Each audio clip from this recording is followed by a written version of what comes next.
Viral, air laut surut di Pantai Sampur, Bangka Belitung. Beredar sebuah video memperlihatkan air laut surut sebuah pantai di Bangka Belitung.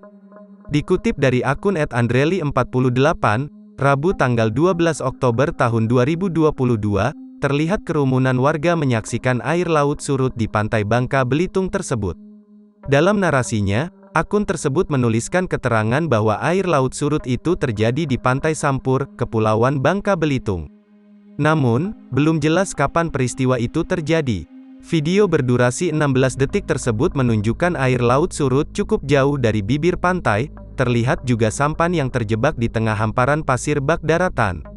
Sontak video tersebut dibanjiri komentar netizen, tak sedikit yang mengaitkannya dengan peristiwa tersebut sebagai pertanda datangnya tsunami.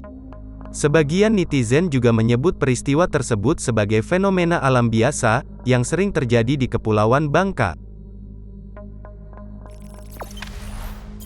Jangan lupa subscribe, share, komen, dan like ya!